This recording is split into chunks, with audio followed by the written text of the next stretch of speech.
नमस्कार मंडळी, श्री स्वामी समर्थ. स्वागत आहे तुमचं माझ्या यूट्यूब चॅनलवरती. आजचा दिवस तुम्हा सर्वांना खूप छान, सुखाचा, समाधानाचा जाऊ देत, हीच मी स्वामींच्या चरणी प्रार्थना करते आणि आजच्या या नवीन व्हिडिओला सुरुवात करते. पण त्या अगोदर तुम्ही माझ्या चॅनलवरती जर नवीन असाल तर चॅनलला पण लगेच सबस्क्राईब करा आणि कमेंटमध्ये श्री स्वामी समर्थ लिहायला अजिबात विसरू. मंडळी, 17 मे पासून अधिक मासाला सुरुवात झालेली आहे आणि हा पवित्र महिना 15 जून पर्यंत राहणार आहे. आपल्या हिंदू धर्मामध्ये अधिक मासाला अत्यंत विशेष असं महत्त्व दिलं जातं. साधारणपणे 2 ते 3 वर्षांनी हा महिना येतो. चंद्र आणि सूर्य यांच्या कालगणनेमध्ये निर्माण होणारी तफावत भरून काढण्यासाठी हा अतिरिक्त महिना हा जोडला जातो. अधिक मासाला पुरुषोत्तम मास, मलमास आणि धोंड्याचा मास अशा विविध नावांनी ओळखलं जातं. हा संपूर्ण काळ अत्यंत पुण्यदायी मानला जातो. या महिन्यात केलेले जप, तप, व्रत, पूजा आणि दान यांना विशेष महत्त्व असतं. अधिक मास हा भगवान श्री हरी विष्णूंना समर्पित असल्यामुळे त्याला पुरुषोत्तम मास असं देखील म्हटलं जातं.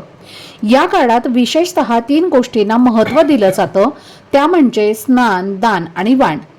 धर्मग्रंथानुसार या महिन्यात शक्य असल्यास एखाद्या पवित्र तीर्थक्षेत्री जाऊन स्नान करावं आणि आपल्या सामर्थ्यानुसार दान धर्म करावा. यासोबतच वाण देण्याची सुद्धा परंपरा आहे. अनेक ठिकाणी लेक जावयाला वाण दिलं जातं. तसेच कुलदेवता, कुलदेवी आणि इतर देवी देवतांना सुद्धा वाण अर्पण केला जातो. त्याचबरोबर अधिक मासामध्ये गाईला वाण देण्यालाही विशेष महत्त्व आहे. आपल्या धर्मामध्ये गायीला अत्यंत पूजनीय स्थान दिलं गेलं आहे. अशी श्रद्धा आहे की गायीमध्ये सर्व देवी देवतांचा वास असतो. त्यामुळे या पवित्र महिन्यामध्ये गायीला श्रद्धेने वाण दिल्यास पुण्यप्राप्ती होते आणि ईश्वराची कृपा लाभते असं मानलं जातं. म्हणूनच अधिक मास संपण्यापूर्वी गायीची सेवा करणं, तिला प्रेमाने अन्न देणं आणि श्रद्धेने वाण अर्पण करणं हे अत्यंत शुभ मानलं जातं. तर आजच्या या व्हिडिओमध्ये आपण जाणून घेणार आहोत की अधिक मासामध्ये गायीला कोणती वस्तू वाण म्हणून द्यावी आणि त्यामागील धार्मिक महत्त्व काय आहे आणि हा उपाय नेमका कसा करायचा. त्यामुळे व्हिडिओ हा स्किप न करता शेवटपर्यंत नक्की पहा, जेणेकरून तुमच्यापर्यंत योग्य ती माहिती पोहोचेल. आणि तुम्ही माझ्या चॅनलवरती जर नवीन असाल तर चॅनलला पण लगेच सबस्क्राईब करा आणि बेल आयकॉनला सुद्धा प्रेस करा, म्हणजे मी जेव्हा कधीही नवीन व्हिडिओज अपलोड करेन त्याचं नोटिफिकेशन सर्वात आधी तुम्हाला मिळेल आणि तुमचा एकही व्हिडिओ हा मिस होणार नाही. तसेच कमेंटमध्ये ओम नमो भगवते वासुदेवाय नमः हा पवित्र मंत्र नक्की लिहा. त्यामुळे भगवान श्री हरी विष्णूंची कृपा तुमच्यावर आणि तुमच्या संपूर्ण कुटुंबावर सदैव राहील. तसेच या व्हिडिओला हाईप देखील द्या. तर आजच्या या व्हिडिओमध्ये मी तुम्हाला एक अतिशय सोपी आणि श्रद्धेने करता येणारी सेवा सांगणार आहे, जी तुम्ही अधिक मास संपण्यापूर्वी म्हणजेच 15 जून पर्यंत कोणत्याही दिवशी करू शकता. सकाळी, दुपारी किंवा संध्याकाळी तुम्हाला जेव्हा वेळ मिळेल आणि तुम्हाला जेव्हा सोयीचं वाटेल तेव्हा ही सेवा तुम्ही मनापासून करू शकता. विशेष म्हणजे ही सेवा अधिक मासाशी संबंधित असल्यामुळे तिचं महत्त्व अधिक मानलं जातं. धार्मिक परंपरेनुसार अधिक मास हा भगवान श्री हरी विष्णूंना समर्पित मानला जातो आणि या काळात केलेली पूजा, जप, दान आणि सेवा विशेष पुण्यदायी मानले जाते. अनेक भक्त या महिन्यात गोसेवेलाही विशेष महत्त्व देतात. गायीला आपल्या संस्कृतीमध्ये गोमाता म्हणून सन्मानाचे स्थान दिलं गेलं आहे आणि तिची सेवा करणं हे शुभ मानलं जातं.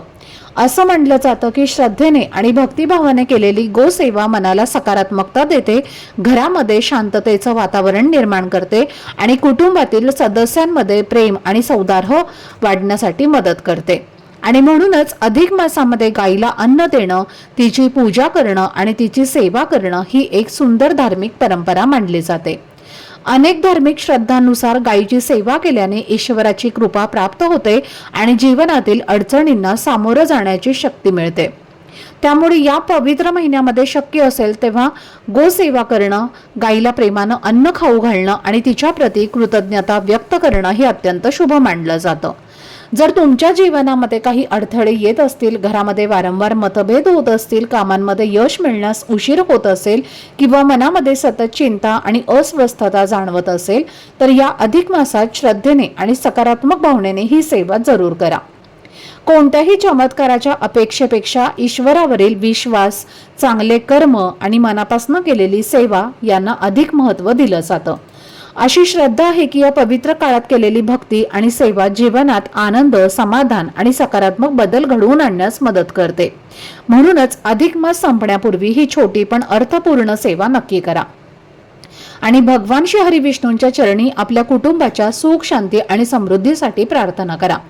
आता हा उपाय करण्यासाठी ज्या दिवशी तुम्ही हा उपाय करणार आहे त्या दिवशी सकाळी लवकर उठायचं आहे, स्वच्छ स्नान करायचं आहे आणि अंघोळ करताना अंघोळीच्या पाण्यामध्ये गाईचं थोडंसं गोमूत्र टाकायचं आहे. कारण गाईच्या गोमूत्रामध्ये गंगेचं वास्तव्य असतं आणि म्हणूनच तुम्ही जेव्हा गाईला हे वाण म्हणून देणार आहे तेव्हा गाईचं गोमूत्र हे अंघोळीच्या पाण्यामध्ये टाकून आपल्या शरीराची, मनाची शुद्धीकरण आपल्याला करायचं आहे आणि त्यानंतर तुम्हाला हा जो उपाय आहे तर तो करायचा आहे. स्नान झालं की देवघरातल्या देवांची विधिवत पूजा अर्चा करून घ्या. धूपदीप अगरबत्ती लावून घरातील वातावरण प्रसन्न करायचं आहे आणि त्यानंतर तुम्हाला 33 या संख्येमध्ये धोंडे बनवायचे आहेत. हे धोंडे तुम्हाला पूर्णाचेच बनवायचे आहेत, जास्त मोठ्या आकाराचे बनवायचे नाहीत. अगदी छोट्या छोट्या आकारामध्ये तुम्हाला 33 या संख्येमध्ये धोंडे हे बनवायचे आहेत. धोंड्याचा महिना आहे आणि या महिन्यामध्ये धोंड्याचा खूप जास्त मान आहे आणि 33 या संख्येचं खूप मोठं धार्मिक महत्त्व आहे. ते सुद्धा मी तुम्हाला अगोदर सांगितलं आहे. म्हणून 33 या संख्येमध्ये धोंडे बनवायचे आहेत आणि हे धोंडे तुम्हाला तळून घ्यायचे नाहीत. बऱ्याच ठिकाणी धोंडे हे तळले जातात, काही ठिकाणी उकडले जातात. तर हे धोंडे गाईला वाण म्हणून देणार आहे, त्यामुळे हे धोंडे आपल्याला उकडून घ्यायचे आहेत, तळायचे नाहीत. त्यानंतर काय करायचं आहे, एखादं केळीचं पान घ्या किंवा ताट घ्या आणि फक्त प्लास्टिकचं ताट घेऊ नका. स्टीलचं किंवा तांब्याचं ताट तुमच्याकडे असेल तर ते तुम्हाला घ्यायचं आहे. तांब्याचं असेल तर तांब्याचंच घ्या, पण तांब्याचं नसेल तर मग स्टीलचं घ्या आणि त्या ताटामध्ये तुम्हाला सर्वप्रथम हे धोंडे ठेवायचे आहेत आणि सोबतच तुम्हाला एक तुपाचा दिवा सुद्धा प्रज्वलित करायचा आहे. हळद, कुंकू, अक्षदा घ्यायच्या आहेत आणि फुलांची एक माळ सुद्धा घ्यायची आहे आणि शक्यतो झेंडूच्या फुलांची ही माळ घेण्याचा जास्तीत जास्त प्रयत्न करा. सोबतच तुम्हाला एक तांब्या भरून पाणी सुद्धा घ्यायचं आहे आणि त्या पाण्यामध्ये थोडीशी हळद आणि कुंकू सुद्धा टाकायचं आहे. त्यानंतर सर्वप्रथम हे ताट घेऊन तुम्हाला तुमच्या देवघरासमोर जायचं आहे. देवघरामध्ये दिवा लावायचा आहे, अगरबत्ती लावायची आहे आणि या धोंड्याचा नैवेद्य तुम्हाला घरातील देवांना दाखवायचा आहे. आपल्या देवघरामध्ये भगवान श्री हरी विष्णूंची मूर्ती असते, बाळकृष्णांची मूर्ती असते, आपल्या कुलदेवीचा फोटो किंवा टाक असतो आणि जेव्हा आपण हा नैवेद्य म्हणजे हा वाण आपण आपल्या देवांना दाखवतो तेव्हा सर्व देवी देवता ते स्वीकारत असतात आणि त्यानंतर तिथेच बसून तुम्हाला ओम नमो भगवते वासुदेवाय नमः या मंत्राचा 21 वेळेला जप करायचा आहे. त्यानंतर ते ताट आणि ते तांब्या तिथून तुम्हाला उचलायचं आहे आणि गाईजवळ घेऊन जायचं आहे. गाईजवळ घेऊन गेल्यानंतर सर्वप्रथम तुम्हाला ते पाणी गाईच्या पायावरती टाकायचं आहे. गाईला हळद कुंकू लावायचं आहे, दिव्याने ओवाळून घ्यायचं आहे आणि ती माळ तुम्हाला गाईच्या गळ्यामध्ये घालायची आहे. म्हणजे फुलांची जी माळ आहे तर ती तुम्हाला गाईच्या गळ्यामध्ये घालायची आहे. त्यानंतर एक एक करून तुम्हाला जे 33 धोंडे आहेत तर ते गाईला तुम्हाला हाताने तुमच्या खाऊ घालायचे आहेत. जेव्हा गाईच्या जिभेचा स्पर्श हा तुमच्या हाताला होतो तेव्हा तुमचं नशीब बदलायला सुरुवात होते. तुमच्यामध्ये असणारे सर्व दोष, नकारात्मकता, दरिद्रता जी आहे तर ती तिथेच संपत असते आणि तुमची प्रगती व्हायला सुरुवात होते. आता हे धोंडे जर तुम्ही तुमच्या घरचीच गाय असेल, तुमची स्वतःचीच गाय असेल तर त्या गाईला खाऊ घालायचं आहेत आणि जर तुमच्या घरी गाय नसेल तर अशा वेळी तुमच्या दारावर सकाळी किंवा संध्याकाळी एखादी गाय येत असेल तर तिला तुम्ही खाऊ घालू शकता. आणि जर तेही शक्य नसेल तर जिथे गोशाळा आहे तिथे जाऊन सुद्धा तुम्ही 33 धोंड्यांचा वाण जो आहे तर तो गोमातेला तुम्ही देऊ शकता. तर जे तुम्हाला शक्य होईल तशा पद्धतीने तुम्हाला 33 धोंड्यांचा वाण जे आहे तर ते गाईला या अधिक मासामध्ये द्यायचं आहे. या वाणाचं फळ जे आहे तर ते तुम्ही मोजू शकणार नाही, एवढं पुण्य तुम्हाला प्राप्त होतं. म्हणून तुम्हाला हा उपाय जो आहे तर तो अधिक महिन्यामध्ये करायचाच आहे. जर काही कारणास्तव तुम्हाला हे धोंड्याचं वाण देणं शक्य नाही झालं तर मग अशा वेळी पहा, तुम्ही गाईला हिरवा चारा सुद्धा खाऊ घातला तरी सुद्धा चालेल किंवा मग चणा डाळ आणि थोडासा गुळ जरी तुम्ही खाऊ घातला तरी सुद्धा चालेल. फक्त चणा डाळ तुम्हाला 2 ते 3 तास आधी पाण्यामध्ये भिजवून घ्यायचे आहे आणि त्यानंतर एक गुळाचा खडा आणि थोडीशी चणा डाळ या दोन्ही वस्तू गाईला खाऊ घालायच्या आहेत. याने सुद्धा तुम्हाला खूप जास्त पुण्य प्राप्त होतं. खरं तर अधिक महिन्यामध्ये गाईला धोंड्याचाच वाण दिला जातो, 33 धोंडे खाऊ घातले जातात आणि म्हणून तुम्ही जास्तीत जास्त प्रयत्न करायचा आहे याच गोष्टी करण्याचा. तर बघा, ते गाईला 33 धोंडे खाऊ तुम्ही घालू शकत असाल तर धोंडे खाऊ घातल्यानंतर तुमचा उजवा हात गाईच्या पाठीवरून तुम्हाला फिरवायचा आहे आणि तुमची इच्छित मनोकामना व्यक्त करायची आहे. तसेच तुम्हाला शक्य असेल तर गोमातेला 11 प्रदक्षिणा सुद्धा करायच्या आहेत. जेव्हा तुम्ही गाईला प्रदक्षिणा करता तेव्हा तुम्ही साक्षात पृथ्वी प्रदक्षिणा केल्याचं पुण्य जे आहे तर ते प्राप्त होतं आणि म्हणून तुम्ही गोमातेला 11 प्रदक्षिणा सुद्धा करायच्या आहे. त्यानंतर शेवटी गाईच्या पायाखालची जी माती आहे तर ती थोडीशी उचलून घ्यायची आहे आणि त्याचा एक तिलक आपल्या स्वतःच्या कपाळावरती लावायचा आहे. थोडीशी माती वाटीमध्ये घरी घेऊन तुम्हाला यायचं आहे आणि घरातील प्रत्येक व्यक्तीच्या कपाळावरती हा मातीचा तिलक लावायचा आहे. थोडीशी माती वाटीमध्ये तशीच ठेवून तुमच्या देवघरामध्ये दिवसभर रात्रभर तशीच राहू द्या आणि दुसऱ्या दिवशी ती तुम्हाला काढून तुळशीच्या कुंडीमध्ये टाकून द्यायची आहे. जेव्हा आपण गाईच्या पायाखालची माती आणून आपल्या घरामध्ये आणून ठेवतो तेव्हा आपल्या घरातील प्रखर पितृदोष, वास्तुदोष, ग्रहदोष हा दूर होतो आणि म्हणून हा एक उपाय सुद्धा तुम्हाला करायचा आहे. जर तुमच्या घरामध्ये सूतक असेल तर तुम्हाला हा उपाय करता येणार नाही. स्त्रियांना मासिक धर्म असेल तर ते दिवस सोडून नंतर तुम्ही हा उपाय जो आहे तर तो करू शकता.